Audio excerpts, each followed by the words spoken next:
ইবলিসের সেজদাগুলো যদি পৃথিবীর জমিনে বিতরণ করা হয় তাহলে খালি জায়গা পাওয়া যাবে না।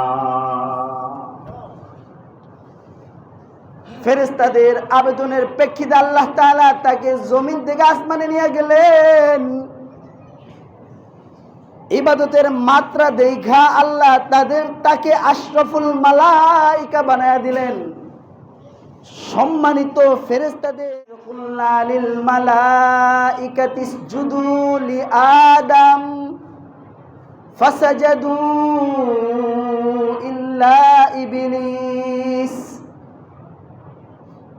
আল্লাহ তাআলা যখন বললেন যে তোমরা সবাই মিলে আদমকে সিজদা করো, তো সব ফেরেশতারা কোনো কিন্তু কেন যুক্তি এগুলো তলব করে নাই, বরং সবার মাথায় ছিল আমাদের রব আল্লাহ হুকুম করেছেন, আল্লাহ মানবো আল্লাহর হুকুম, আল্লাহ সিজদা করতে বলছেন সিজদা করব।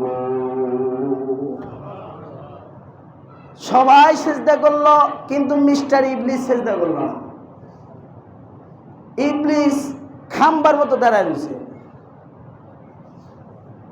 আল্লাহ কয় কি রে, সবাই না সিজদা করছে, তোমার তো দরকার ছিল সবার আগে সিজদা করা, কারণ তুমি আশরাফুল মালাইকা, ফেরেশতাদের মধ্যে সবচেয়ে ভদ্র তুমি। যদিও ফেরেশতারা নূরের তৈরি, কিন্তু তুমি নূর নয়, তোমাকে তো আমি বানাইছি আগুন দিয়া, অর্থাৎ তুমি জিনদের বংশভূত ছিলে।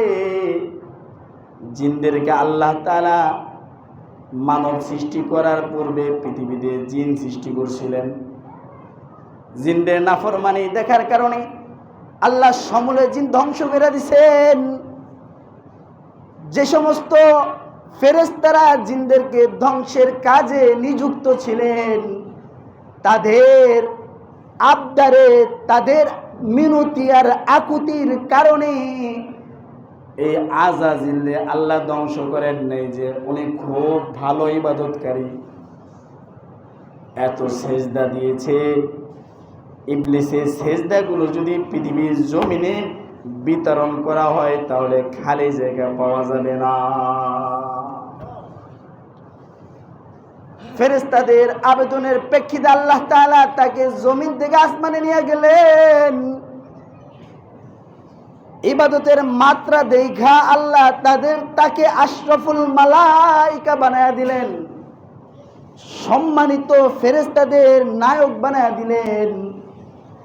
আল্লাহ বলেন গিরে, তোমার না সব থেকে বড় সর্দার বানাইলাম,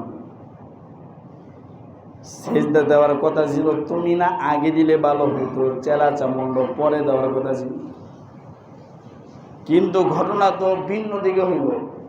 সবাই সেজদা দিয়ে তুমি দাঁড়ায় রয়েছো কে? কি ব্যাপার?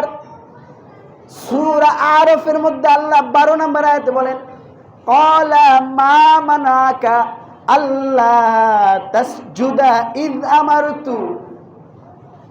ও আজাজিল, আমি আল্লাহ নির্দেশ করার পরেও কোন জিনিস তোমাকে সেজদা দিতে বাধা দিল? আমি আল্লাহ নির্দেশ দেওয়ার পরেও কেন সেজদা দিলা না? এত সময় পর্যন্ত সেজদা তো দেয় নাই, দাঁড়ায় রয়েছে, কোনো কথা নাই।